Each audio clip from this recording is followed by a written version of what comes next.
vidéo, nous allons essayer de factoriser 4 moins 3x moins 1, le tout au carré. Alors comme tout à l'heure, on suit le même procédé, on regarde s'il y a un facteur commun, on n'en voit pas.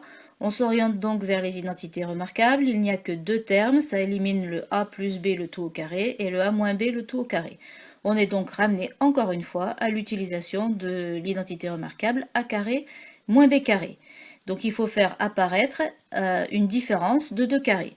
Le deuxième carré, là, le b au carré, il est évident puisqu'on voit bien le petit 2 ici. Ça veut dire que le b vaut 3x moins 1 et que dans cette expression, je vais pouvoir mettre 3x moins 1 dans le carré vert. Ensuite, le 4, eh bien, il faut faire apparaître un carré. On en a l'habitude. Maintenant, le 4, c'est 2 au carré. Donc, dans le rond, je vais mettre 2. Du coup, 2 dans le rond, 3x moins 1 dans le carré vert, 2 et 3x moins 1.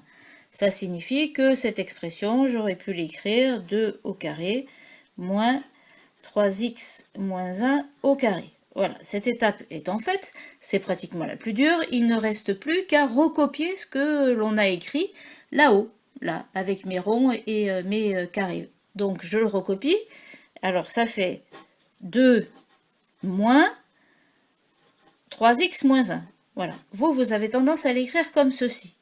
Mais attention, le fait de mettre ce 3x moins 1 dans une forme géométrique montre que ce moins là qui est avant s'applique à tout ce qui est dans le rectangle. Donc mathématiquement, pour traduire ça, je suis obligée de remettre des parenthèses là autour du 3x moins 1. Alors comme en maths on n'aime pas trop qu'il y ait une accumulation de parenthèses, et bien là, à la place, on met des crochets. Voilà, ça s'écrit comme ça. Et puis après, on recopie la deuxième, là, le rond plus le carré. Donc, même chose, 2 plus, et tout le carré qui est 3x moins 1.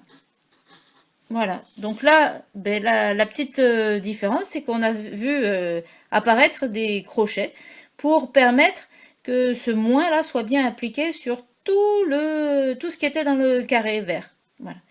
Alors pour calculer, il faut calculer maintenant chacun des crochets. Comme il y a un signe moins devant cette parenthèse, on va enlever la parenthèse, mais attention, ça va changer tous les signes.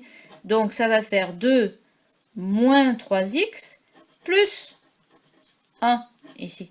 Parce que ce moins qui est devant la parenthèse change ce signe qui devient un plus. Les crochets, je les ai retransformés en parenthèses parce que maintenant je n'ai plus de parenthèse à l'intérieur, donc c'est pas la peine de mettre des crochets. Et l'autre crochet, ben, il est plus facile parce que comme j'ai un plus devant la parenthèse, je ne vais rien changer aux signes qui sont dans la petite parenthèse derrière. Voilà. Il ne me reste plus qu'à calculer. Donc moins 3x, 2 plus 1, 3. Ici 3x, 2 moins 1, 1. Et voilà, nous avons factorisé.